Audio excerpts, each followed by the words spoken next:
Hello students, आप सब कैसे हो। जैसा कि आप सभी को पता है कि हम अभी कौन सा टॉपिक कर रहे हैं, कॉन्ट्रेक्चुअल कैपेसिटी, जिसमें हम ये डिस्कस कर रहे हैं जो ऑफरर है और ऑफरी है, दोनों की कॉन्टैक्ट करने की क्या होनी चाहिए, कैपेसिटी होनी चाहिए। यदि कैपेसिटी नहीं है तो वो आपस में कॉन्टैक्ट नहीं कर सकते।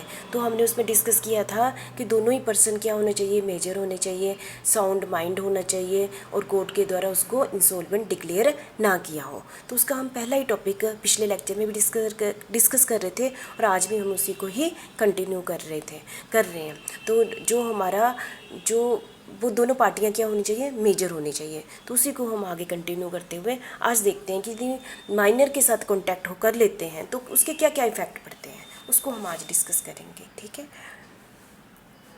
हम जब माइनर के साथ एग्रीमेंट कर लेते हैं, सबसे पहले पॉइंट है, हम जब पहला पॉइंट है हमारी कम से कम 8 ज़्यादा पॉइंट है इसमें। तो पहला पॉइंट मैं आपके साथ डिस्कस कर रही हूँ। जब माइनर के साथ कॉन्टैक्ट कर लिया जाता है तो उस एग्रीमेंट को क्या कहते हैं, वॉइड एब इनिशियो। ठीक है, तो ये मतलब इसके कहने का मतलब है वॉइड सिंस इंसेप्शन और बिगनिंग। तो वो स्टार्टिंग से ही जब माइनर मेजर के साथ कोई भी एग्रीमेंट करता है तो कभी भी वो कॉन्टैक्ट बनता ही नहीं है। वो स्टार्टिंग से ही क्या होता है, वो स्टार्टिंग से ही वॉइड ही होता है। बस ये ध्यान में रखना, इस लाइन का मतलब ही यही है, वॉइड सिंस इंसेप्शन और बिगनिंग।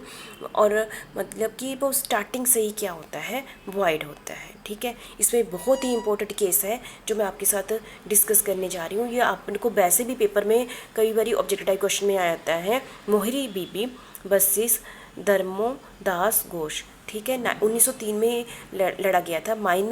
एक माइनर था, दूसरा था मनी लैंडर था। माइनर ने क्या की, अपनी प्रॉपर्टी जो सिक्योरिटी के लिए रख दी। ठीक है, दूसरे पर्सन के पास वो 20,000 रुपया लोन ले लिया और माइनर ने बाद में क्या किया, लोन दिया नहीं और अपनी प्रॉपर्टी की डिमांड कर दी। तो क्या कोर्ट कहेगा, कोर्ट कहेगा कि माइनर लायबल नहीं है, हाँ, पर उसको प्रॉपर्टी उसकी वापस मिल जाएगी। और जो उसने मनी दी थी, ठीक है, वो उसको वो पैसे नहीं मिले और उसको प्रॉपर्टी भी वापस करनी पड़ी, क्योंकि कोर्ट हमेशा किसके बेनिफिट में बोलता है, माइनर के बेनिफिट में बोलता है। तो मुझे लगता है आप समझ गए होंगे। ठीक है, इसका मतलब कि माइनर के साथ यदि उसने स्टार्टिंग से ही कॉन्टैक्ट किया था, कॉन्टैक्ट हुआ ही नहीं था, वो क्या था, वॉइड एग्रीमेंट था स्टार्टिंग से ही। इसका यही मतलब हुआ, किसका मतलब हुआ, agreement with the minor is void एब इनिशियो। ठीक है, मुझे लगता है ज़्यादा नहीं बोलूँगी, आप समझ गए होंगे। और इसके एक्सेप्शनल कुछ केसेस भी हैं। ठीक है, लेकिन यदि कॉन्टैक्ट ऐसा किया जाता है जो गार्डियन करता है with the scope of guardian authority के अकॉर्डिंग, यदि गार्डियन करता है on the behalf of minor, तो वो वैलिड कॉन्टैक्ट होगा। ठीक है, और गार्डियन की भी कैपेसिटी है कॉन्टैक्ट करने की, है ना। ठीक है, और गार्डियन जो कॉन्टैक्ट करता है थर्ड पार्टी के साथ माइनर के बिहाफ पर, उसमें माइनर का बेनिफिट था। यदि तीनों चीज़ें हैं, माइनर के पास क्या था, उसकी भी खुद की कैपेसिटी है कॉन्टैक्ट करने की, और गार्डियन अथॉरिटी के अंडर वो कर रहा है और किसके बेनिफिट के लिए, माइनर के साथ के बेनिफिट के लिए कर रहा है, तो वो क्या माना जाएगा, वैलिड कॉन्टैक्ट माना जाएगा। ठीक है, जैसे कि मैं आपके सामने एक बहुत ही इंपॉर्टेंट केस आपके साथ डिस्कस करने जा रही हूँ। ठीक है,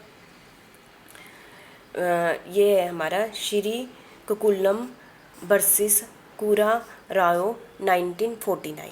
ठीक है, तो इसमें ये केस किया गया था कि एक पर्सन ने, एक बेटे ने, लड़का था, माइनर था, उसने अपने फादर की पीस ऑफ द लैंड बेचनी थी क्योंकि उसने क्रेडिटर को पैसे देने थे। उसने ये जो लैंड है किसी और के पास गिरवी रखी हुई थी, तो उसने क्या किया, ये लैंड किसको बेच दी, क्रेडिटर को बेच दी।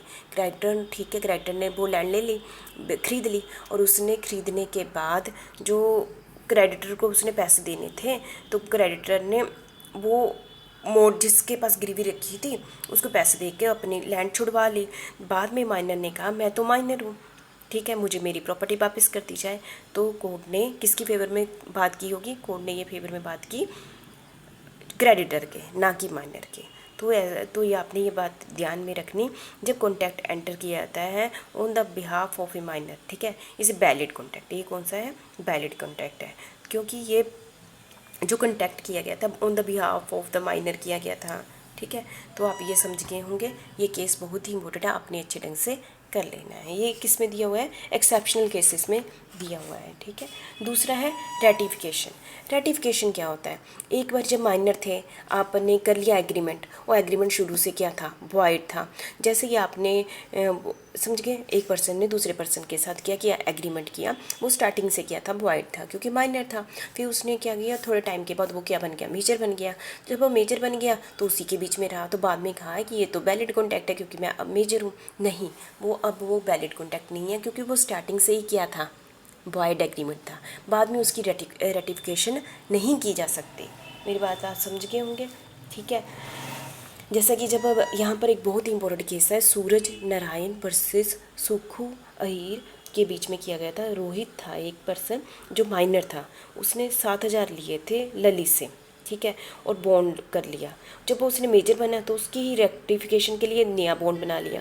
तो कोर्ट ने कहा, क्योंकि जो नया बॉन्ड बनाया मेजर के टाइम, तो उसमें कंसिडरेशन नहीं था। कंसिडरेशन को क्या माना गया, जो माइनर के टाइम में जो था उसको कंसिडरेशन माना गया। तो कोर्ट ने सेकंड जो एग्रीमेंट किया गया था उसको वैलिड नहीं माना था, ठीक है। तो आप सारे समझ गए होंगे क्योंकि कंसिडरेशन होना ज़रूरी होता है। फिर भी थोड़ा सा ऐसे, जो सेकंड बॉन्ड बनाया गया उसमें जो उसका कंसिडरेशन माना गया पहले वाला बॉन्ड, लेकिन कोर्ट ने कहा जो पहले वाला जो बॉन्ड था वो कंसिडरेशन नहीं हो सकता क्योंकि वो माइनर के टाइम बना था, ठीक है। तो मुझे लगता है आप समझ गए होंगे।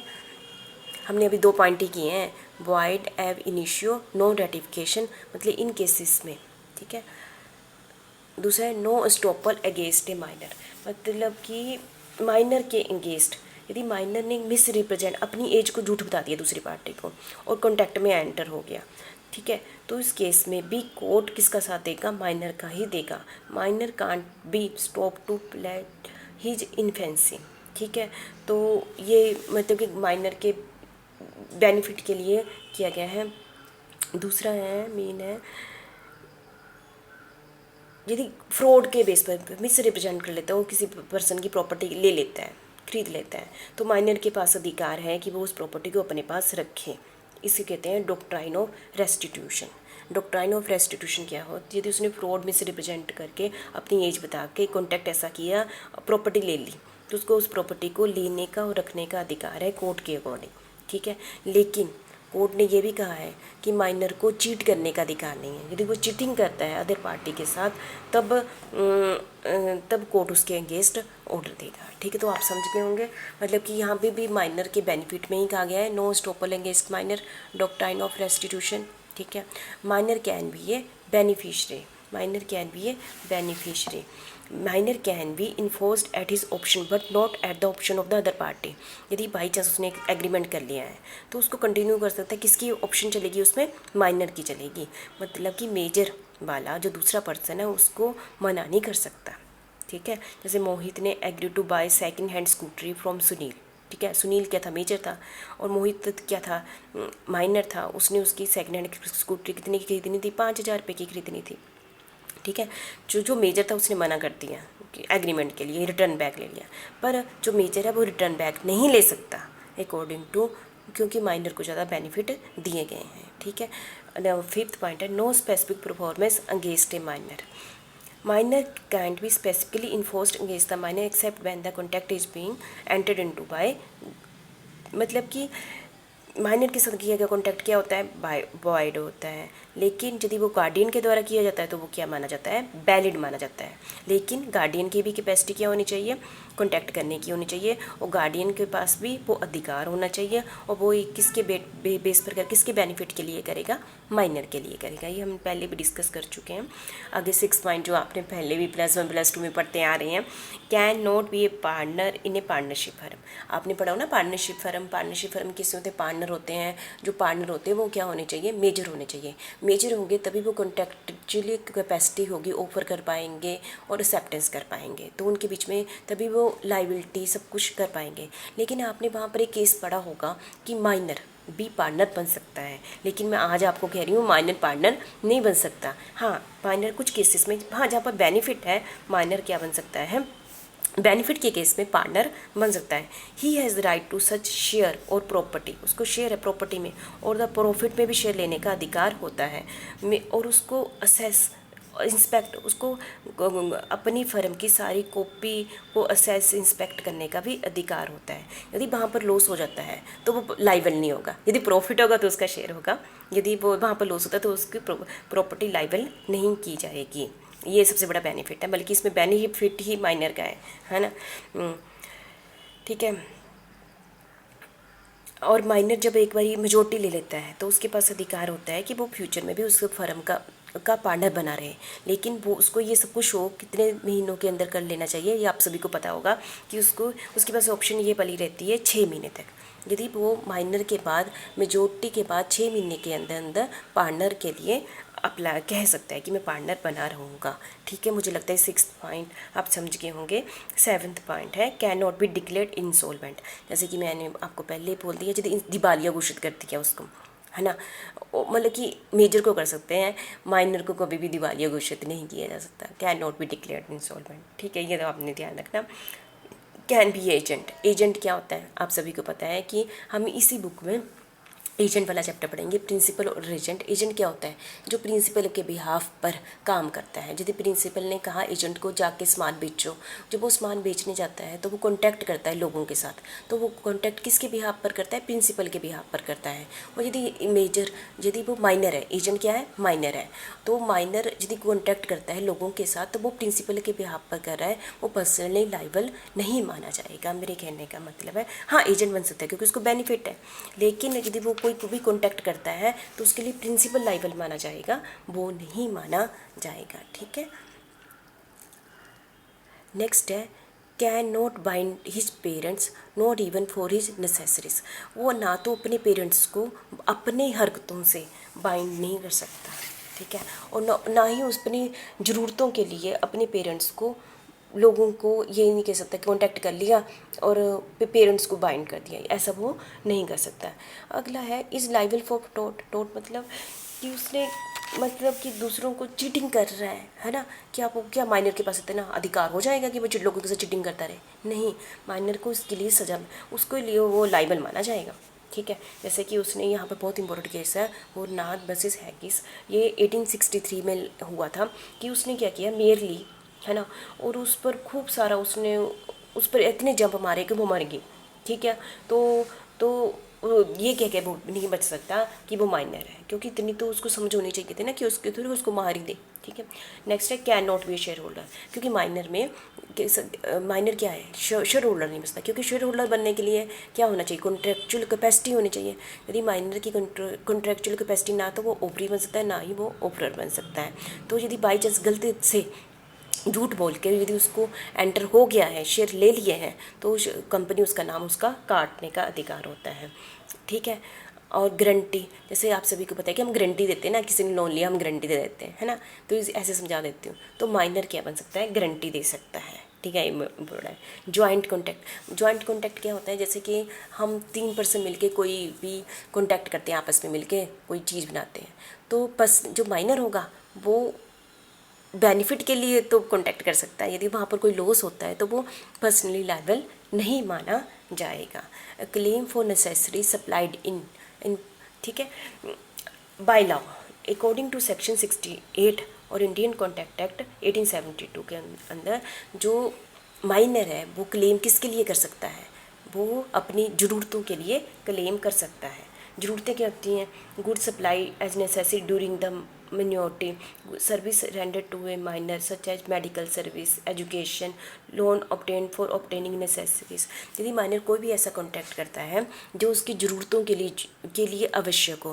देखो हर पर्सन की ज़रूरतें उसकी लिविंग स्टैंडर्ड के अकॉर्डिंग बनती हैं, उनके अकॉर्डिंग यदि वो ऐसा कॉन्टैक्ट कर लेता है वो वैलिड माना जाएगा। वैलिड क्यों माना जाएगा, क्योंकि उसने अपनी ज़रूरतों के लिए किया है। ठीक है, तो पहली बात ये, तो पर ज़रूरतों के लिए क्या है, पर उसकी बुक पर्सनली लाइबल नहीं होगा। यदि उसने किसी के साथ कॉन्टैक्ट कर लिया ना अपनी ज़रूरतों के लिए तो पर्सनली लाइबल नहीं होगा, बल्कि उसकी प्रॉपर्टी से लाइबल होगी, तो उसकी प्रॉपर्टी लाइबल होगी। Next should be an actually necessity for a minor, actual में उसको ज़रूरत थी। ठीक है, ये भी कंडीशन है। और at the time of placing an order और at the time of delivery, यदि उसने जो अपनी ज़रूरतें हैं जिस समय ऑर्डर की थी और जिस समय उसको मिल गई थी उस समय सचमुच उसको ज़रूरत थी। सफिशेंट सप्लाई होती है, उसने ऑलरेडी हैविंग सफिशेंट, उसके पास ये पैसे हैं लेकिन वो मतलब कि कहने का मतलब है यदि माइनर की ज़रूरतें हैं और उसकी प्रॉपर्टी है तो प्रॉपर्टी लाइबल मानी जाएगी, ठीक है, वो पर्सनल लाइबल नहीं माना जाएगा। तो इसी के साथ मैं आपके साथ ये टॉपिक माइनर वाला टॉपिक कंप्लीट करती हूँ। माइनर क्या होता है, जिसने इंडियन मेजोरिटी एक्ट 1875 सेक्शन 3 के अंदर यदि वो 18 साल का नहीं हुआ है तो वो माइनर है। माइनर कॉन्ट्रेक्चुअल कैपेसिटी नहीं होती है, तो agreement with A minor is a void होता है।